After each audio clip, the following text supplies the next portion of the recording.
Monsieur le Président de l'Assemblée nationale, El Hadj Malick Ndiaye, Monsieur le Premier ministre Ousmane Sonko,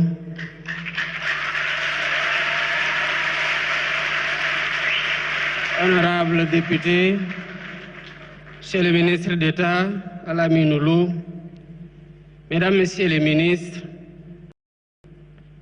Madame, Messieurs les membres du corps nourri à l'endroit de Monsieur le Premier ministre.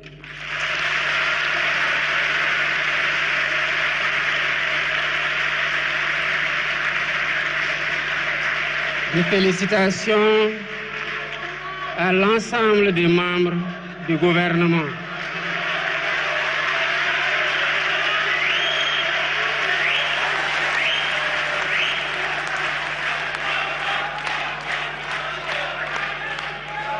Mais des félicitations aussi à tous les collaborateurs de l'équipe gouvernementale et du président de la République qui ont contribué à l'élaboration de ce plan de redressement dont vous avez chacune et chacun l'opportunité d'en apprécier la pertinence et le réalisme. Voilà bientôt un peu plus de 15 mois que vous nous avez fait confiance. À notre arrivée, nous avons fait la situation de référence à travers un diagnostic honnête. D'abord, par un audit de l'Inspection générale des finances publiques, comme nous l'impose la loi 2012-22 portant code de transparence dans les finances publiques. Nous avons par la suite remis cet audit pour certification à la Cour des comptes qui en a aggravé les résultats, comme pour témoigner de sa liberté d'action et de son indépendance. Nous ne nous sommes pas arrêtés à ça. Nous avons commandité un audit externe par un cabinet avec une signature internationale, à savoir le cabinet Forvis Mazars. Nous avons fait tout ça pour que les Sénégalais comprennent, comme nous aussi nous l'avions compris, l'envergure et la gravité de l'héritage qu'il faut balancer avec l'espoir qui a accompagné notre élection. Mais la finalité n'a jamais été de vous dire voilà où en était le pays. Parce que justement, c'est parce que ça ne marchait pas que vous avez décidé de changer d'équipe.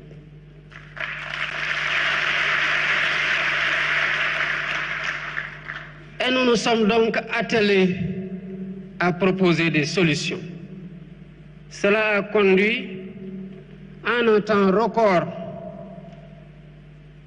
à la présentation de la vision Sénégal 2050, l'agenda national de transformation. Cela a conduit à la confection du master plan, à la sélection d'un portefeuille de 80 projets catalytiques. Mais nous ne pouvions pas nous en tenir à les exprimer, à les concevoir, à les partager. La cadence des réformes a été très bonne et cela rend compte de l'efficacité de l'action gouvernementale et de l'efficience dans la conduite de cette action par le Premier ministre. Pourquoi nous avons fait le choix de la vérité? Parce que nous savons que vous avez élu des hommes véridiques pour les avoir éprouvés.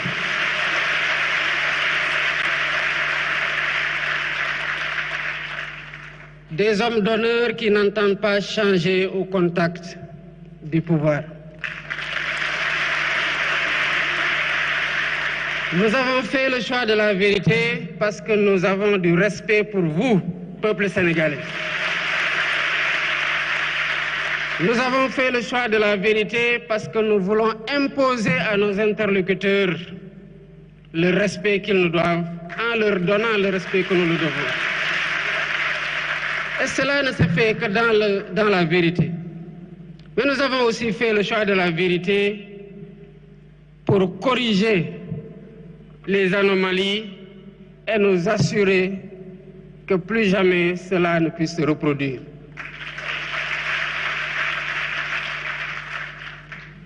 Toutes les fois que nous avons discuté avec les partenaires techniques et financiers, ils nous ont posé la même question légitime, certainement que beaucoup d'entre vous se posent. Oui, mais comment allez-vous redresser la situation? Il fallait justement un plan pour redresser la situation et c'est là toute la pertinence du plan de redressement que le Premier ministre a conçu et a présenté. Avant, quand des difficultés étaient relevées à la suite d'un diagnostic, on se contentait justement à dire que nous allons maîtriser les dépenses publiques, que nous allons faire une meilleure mobilisation des ressources domestiques, que nous allons mobiliser des financements endogènes. Oui, mais la question du FMI revient toujours. Oui, vous allez faire tout ça, mais comment? Concrètement, vous allez le faire? Évidemment, il n'y avait pas de réponse, si ce n'est dinañ ko lijjanti.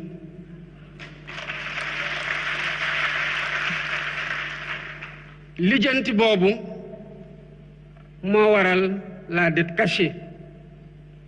Parce que quand on est sûr de ce qu'on doit faire, de ce qu'on veut faire pour apporter des solutions suite à un diagnostic, on doit pouvoir partager clairement les solutions qui sont envisagées.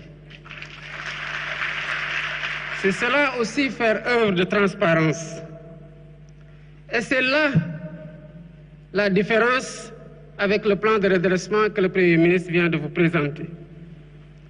Toute l'ingéniosité du plan réside dans le chiffrage ligne par ligne de ce qui va être fait et qui constitue en agrégé le montant de 5 677 milliards en hypothèse basse et décliné annuellement dans les rythmes de mobilisation. C'est cela que le FMI attendait comme réponse. C'est cela que le peuple sénégalais attendait comme réponse. Et c'est cela que nous vous donnons aujourd'hui comme réponse.